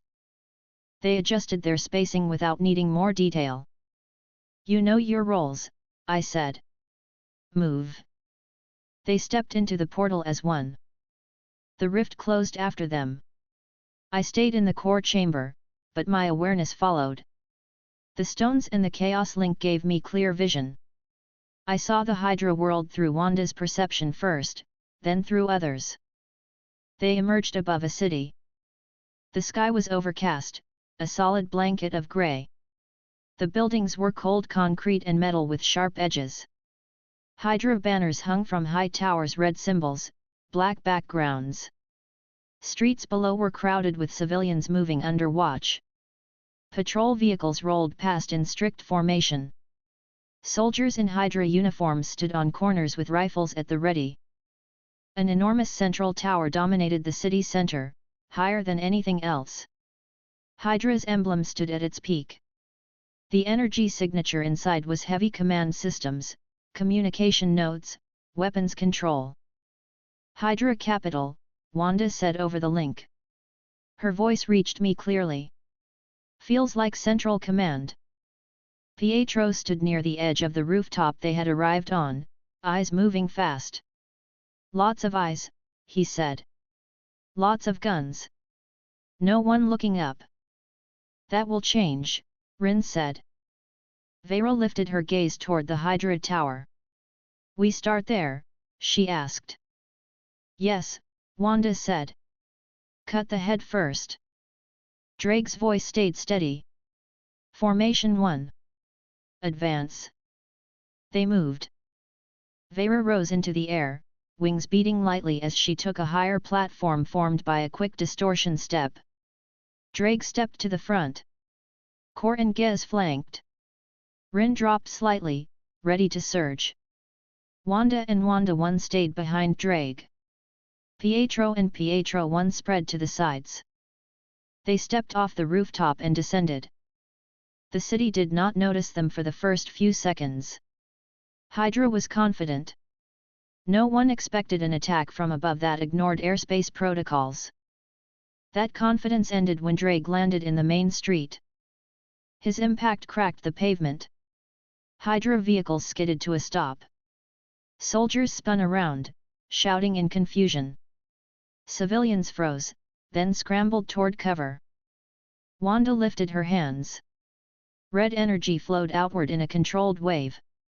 It rolled under the combat zone, lifting civilians off their feet gently and moving them toward walls, alleys, and doorways away from the main line. Wanda 1 reinforced that motion, keeping stragglers from getting caught. I watched as Hydra's systems reacted. Tactical units mobilizing, Rin said. His senses flicked toward incoming signals. Armor moving from the tower. Mechs from the right sector. Good, Core said. His tone carried clear eagerness. The first wave of Hydra's soldiers opened fire. Bullets and energy bolts flew toward the team. Drake's shield went up instantly, a wide curved wall of golden black force. Shots hit the barrier and became harmless sparks. He advanced slowly, taking the front line like he had on the training arena. Vera's spear left her hand and became a streak of focused light. It hit the barrel of a tank cannon on the street and sheared it off. The explosion from the ruptured weapon lit the street for a second. Pietro shot forward, a blur of silver and blue. He moved between soldiers, knocking guns from hands and hitting pressure points. Bodies dropped without fatal wounds. Pietro 1 mirrored him on the other side, slightly less smooth, but still fast enough to outrun aim. Core surged ahead, stepping past Drake's shield. He slammed his fists into the street, sending a shockwave that knocked Hydra infantry off their feet in a wide arc. The vehicles around them shook and stalled. Gez moved immediately into the gaps that opened, delivering precise strikes to weapon mounts and armored suits. Every blow he landed disabled something important: legs, joints of exoframes, power sources. Rin darted through the chaos, forearms working constantly. He disarmed, disassembled, and cut through Hydra's mid-tier gear efficiently, leaving wreckage behind him. The central tower reacted more aggressively. Heavy cannons rotated from its sides and began to track the team. Cyan energy built in the barrels. "Tower weapons charging," Wanda said. "Pietros," Drake ordered. "Out." "On it," Pietro answered. "Already moving," Pietro 1 added. They both vanished in twin streaks of speed. They ran up sides of vehicles, walls, and light poles, turning the city into a path. In seconds, they reached the tower's lower levels and began racing upward along exterior maintenance ledges. Vera threw her spear high, then split it into 3. The copies flew toward the cannon lines and impacted moments before the first full charge. Several barrels shattered. Others were knocked off alignment. Hydra adapted quickly. Sirens blared. Shield fields started to form around the tower's upper quarter. Wanda narrowed her eyes. "Not fast enough," she said. She thrust both hands forward. Chaos power erupted across the tower's shield field. The barrier's energy structure twisted, destabilizing. The field flickered. She focused and rewrote the pattern slightly, opening gaps in specific points. Pietro and Pietro 1 ran through those gaps without slowing. Inside the tower, hallways filled with alarms and red lights. Hydra officers shouted orders. Automated turrets descended from ceilings. Pietro moved through them all. He hit the turret's sensors and joints, breaking them mid-turn. Pietro 1 followed, finishing anything that still tried to track them. "Central control room is up," Wanda said over the link, reading the energy cluster. 20 floors higher. "On our way," Pietro replied. Outside, the street battle became one-sided. Hydra had numbers but no real answer to this level of force. Their soldiers were trained but not equipped for elites like mine. Tanks and mechs fell quickly. Drake's shield took everything the infantry threw at it and did not crack. Core broke heavy units. Gez cleared mid-tier threats. Rin finished the scattered ones. Vera cut down long-range weapons. I watched Hydra's command network from my vantage. Their communications were filled with confusion. Reports of unknown hostiles. Failed weapons. Shields malfunctioning. A new directive came down from their central leadership: kill on sight, escalate fully. Then Pietro and Pietro 1 reached the command level. They slid under a blast door as it tried to close. Hydra's central operations room filled their vision: giant screens showing global maps, commanders in black uniforms, a central console, and the main control throne. An older Hydra officer sat there, dressed in a decorated coat, eyes cold. Not Red Skull. This one had kept his original face. He looked at the two speedsters with a mixture of shock and fury. "Open fire," he shouted. Pietro did not wait. "Wanda, we're in," he said. He moved through the room. Weapons were yanked from holsters and knocked away. Control panels were smashed with fast, precise hits. Screens shattered. Officers collapsed from blows they did not see.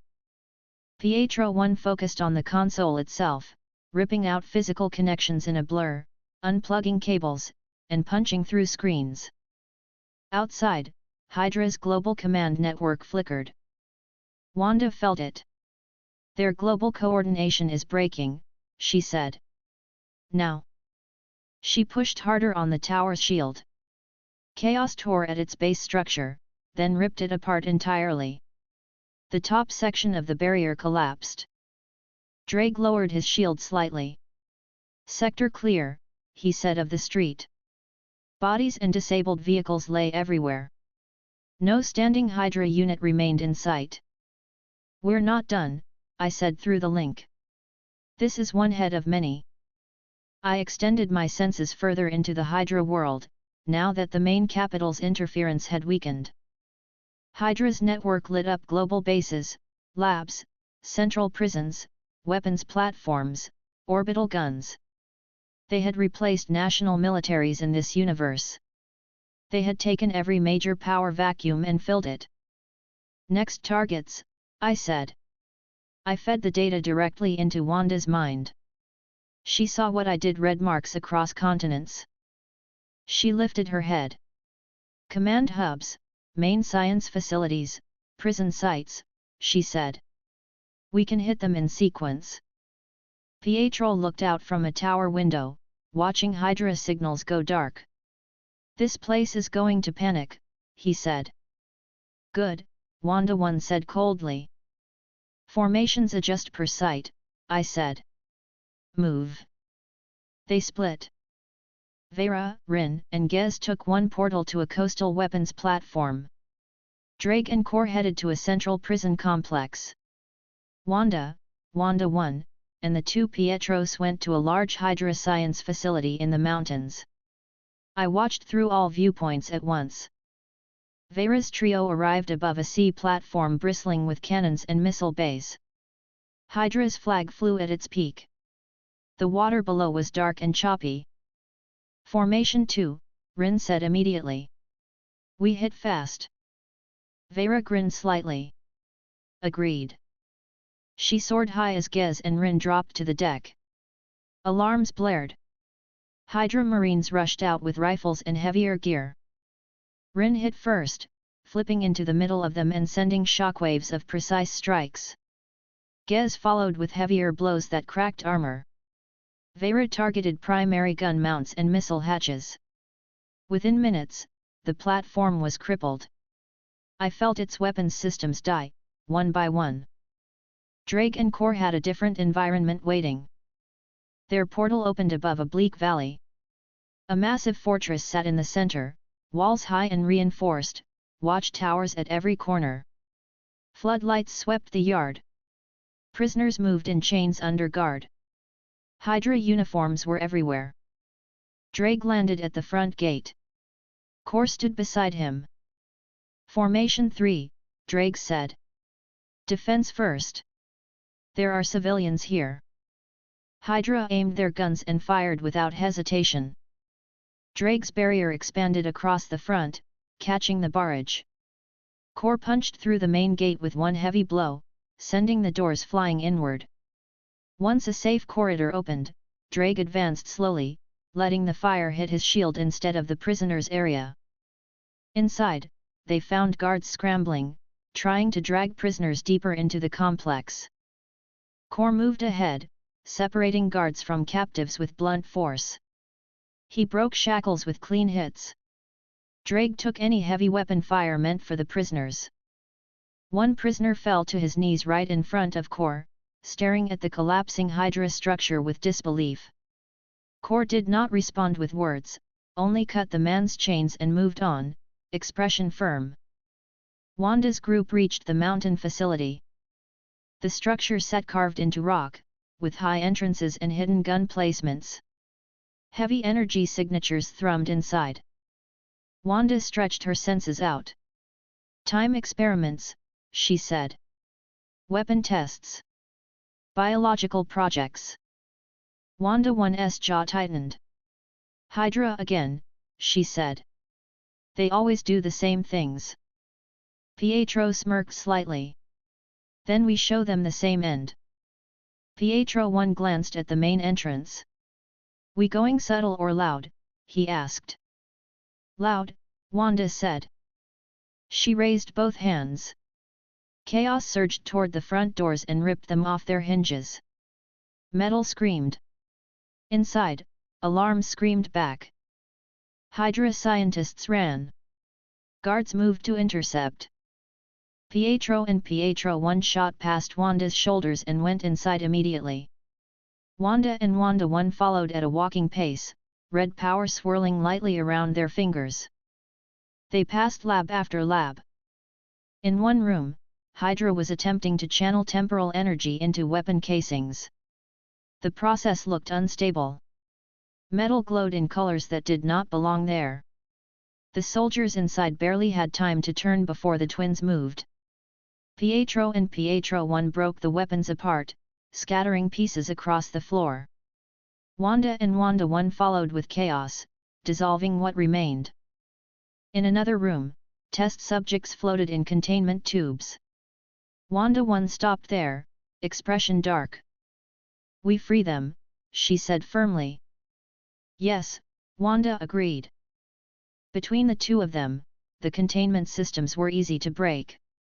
Wanda's control smoothed out the failures. Wanda 1's force shattered bonds. The freed subjects collapsed to the floor, coughing, disoriented. Pietro 1 went to each quickly, checking if they could walk. Pietro grabbed nearby lab coats and tossed them to the shivering figures. "Get out," Wanda told them, pointing toward the broken entrance. "Hydra is falling. Run. Hide. Live. Do not come back here." They stared for a moment, then obeyed, stumbling toward freedom with what strength they had. I watched the world adjust. Hydra's global command never stabilized after that first strike. Their satellite monitoring systems failed. Their long-range weapons lost coordination. Bases across the planet reported unfamiliar attackers they could not identify or track. Every time a Hydra center lit up with activity, I redirected one of my squads. Vera's group hit air bases and naval yards, cutting off Hydra's ability to move heavy assets. Rin dismantled strike teams before they could deploy. Gez shut down armored divisions. Drake and Core focused on prison camps, interrogation centers, and internal security compounds. Draco's shields took torture device blasts and high-powered rifles meant for captives. Core tore apart walls, vehicles, restraints. Wanda and the twins destroyed research sites and command centers, using chaos and speed. Hydra had built a world of control. It broke quickly under something stronger. Hours passed in that world's time. My realm remained unaffected by their movements. The stones kept my link clear. Fatigue touched my guard, but not enough to matter. They had trained for this level. At last, only one major point remained. The primary Hydra Strategic Command Base. It stood in a mountain range far from cities, buried inside a reinforced peak. Sensors, turrets, and shield fields surrounded it. My team regrouped on a ridge overlooking the facility. Snow crunched under Core's feet. Drake's breath came out in faint white clouds. Vera hovered slightly above the ground. Gez stood still, resting calmly. Rin stretched his arms, checking flexibility. Wanda and Wanda 1 stood side by side, both watching the base with narrowed eyes. Pietro and Pietro 1 paced lightly to keep their muscles warm. "This is their last spine," Wanda said. "We break this, they're done." "Formation 2 on entry, then 3 if they bring heavy fire," Drake suggested. "Agreed," Wanda said. I spoke into the link. "Finish it," I said. They moved. Hydra saw them coming this time. The base's outer guns rotated immediately. Shields went to maximum. Ground units poured from bunkers. Vera shot upward, spear ready. She attacked the shield emitters first, targeting their power sources. Her spear broke several in rapid succession. Core charged down the slope, roaring, drawing fire. Drake followed more slowly, shield wide, catching the main barrage. Gez flanked, striking generators and power relays as soon as he reached them. Rin slipped through cracks in their line like a knife. He took out officers, communication relays, and critical devices. Pietro and Pietro 1 ran wide circles, pulling units away from each other, disrupting formations. Inside, Hydra's main command staff panicked. Orders became contradictory. Some screamed for full lockdown. Others for immediate retreat. Wanda and Wanda 1 stepped forward together, chaos building thick around them. They thrust their hands toward the base. Red energy surged through the outer wall. Metal bent inward. Stone cracked. The shield field failed completely. Drake stepped into the gap with his barrier up. Heavy weapons fired, but his shield took the brunt. Behind him, the others flooded in. Gez smashed heavy armor. Core broke bulkheads. Rin took every side passage and neutralized whatever Hydra tried to move. Wanda and Wanda 1 walked through the broken main hall like they had every right to be there. They reached the core room last. Hydra's final command node sat in the center. A holographic map of the planet hovered over a table. Several officers stood around it, pale and shaking.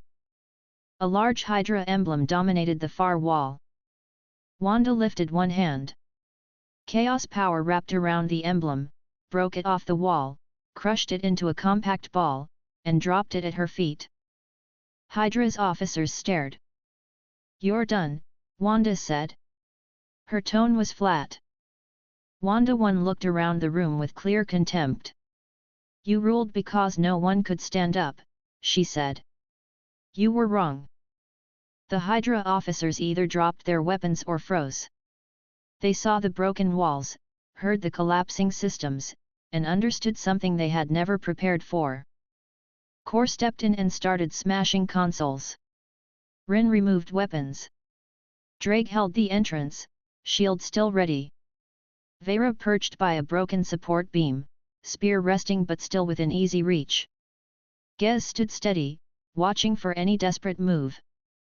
Pietro walked over to the table and looked down at the projection of the world and all its Hydra markers. He tapped one spot with his finger. It flickered and went dark. "Look at that," he said. "Your map is going blank." Pietro 1 grinned faintly. "Feels good," he said. "I saw the Hydra world change in real terms now. Their command collapsed. Their systems failed. Their ability to act as a unified force disappeared completely. They were not wiped out as individuals. Their troops still existed. Their weapons physically remained. But their global structure, their coordination, their ability to rule as a world government, that was gone. Local forces would splinter. Resistance would form in the power vacuum. The world could breathe again without a hand on its throat." "Pull out," I said through the link. "Objective complete." Wanda nodded. "Understood," she said. "Everyone, we're done here." The team regrouped on the slope outside the base. Hydra's structures burned in some places and sat disabled in others. The sky remained grey, but the energy in the air felt less controlled. Wanda 1 looked back once at the base. "Good," she said quietly. Pietro 1 shoved his hands into his pockets. "Less chains in this world now," he said. Drake opened the return portal. The energy of my realm shone through, calm and steady. They stepped through one by one and returned home.